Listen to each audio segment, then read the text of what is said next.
What's up everyone? John Ranger from Techno Buffalo here with a full review of this guy. This is the Android Wear powered Samsung Gear Live. Let's go ahead and talk about how it works, how it performs, and give it a final score and see if it deserves a spot on your wrist.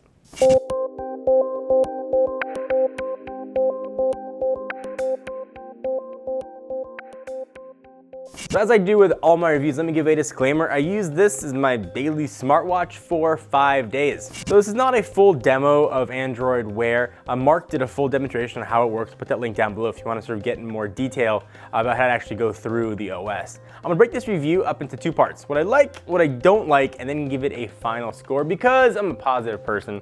Let's start with likes. First, Android being an open platform has lent itself to crazy fragmentation. You got skins, custom ROMs, and just other forked versions like what Amazon's done.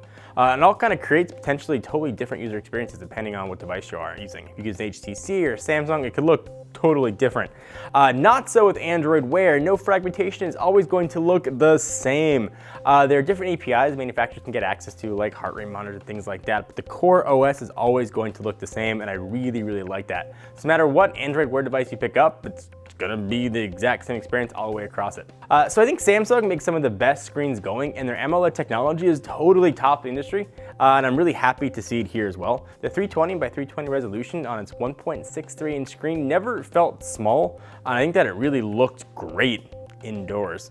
The button on the side I thought was really, really helpful. Long pressing it brings up the settings, and short press it dims screens. And I know what you're saying, because I'd say it too. Dude, I'm talking about a button, and ordinarily I wouldn't, but the G-Watch doesn't have a button, which means if you want to power that sucker on, you got to plug it into the charger, and it's really, really annoying. So button, thumbs up.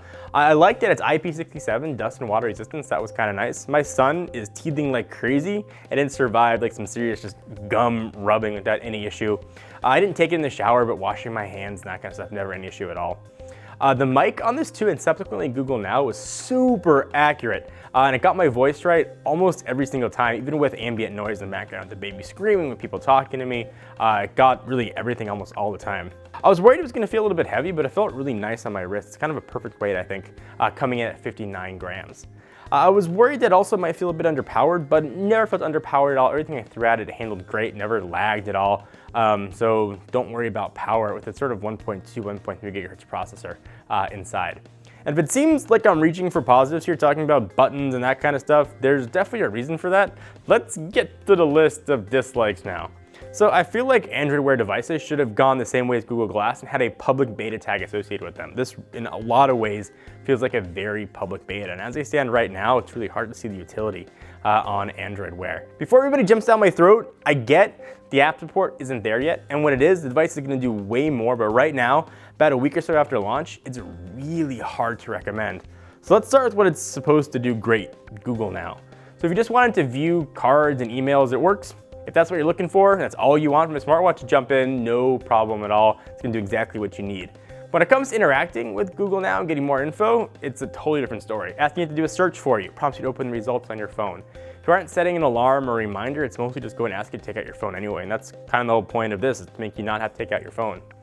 Battery life on its 300 milliamp hour battery is about what you'd expect. It'll get you through a whole day, but you're gonna have to charge the thing about every 24 hours. And don't think, like I did, you can charge it from regular USB port and be fine. It is going to be painfully slow. You have to plug it into actually a wall out to get fully charged in less than 3 hours. And speaking of charging, I don't know what Samsung was thinking with this little charging doodad you gotta plug into it. It is absolutely awful. It's plastic, it's flimsy. The little pins that hold it to the side feel like they're gonna break all the time. They really did a poor job designing that. It does work, but it looks way less elegant than what LG has done with the cool sort of magnetic little box that the device falls into. So since this is a watch, you're probably gonna wanna look at it outside, and if you do, you might as well just take your phone out of your pocket, because essentially it's a pretty piece of jewelry when the sun is out. You can't see the screen at all. In fact, we made a whole video on visibility on the devices, so if you want to check that out, hit the link down below. So a watch band, what are you gonna do with a watch? You're gonna put it on in the morning, take it off, put it on. It's gotta be an easy thing to do. Samsung, instead of going with the regular watch band, went with this weird sort of watch band where you gotta push it inside of these holes to get it to work, which is fine with two hands. When you're putting it on one-handed, it is really hard to sort of line up to where you want it to be. When you find out where you want it to be, to sort of push it inside of those holes. It is, I mean, it's a mess, and I've gotten better at it now, but It is not an easy experience. I don't know why they went with that. First thing I would do is put on a totally different band.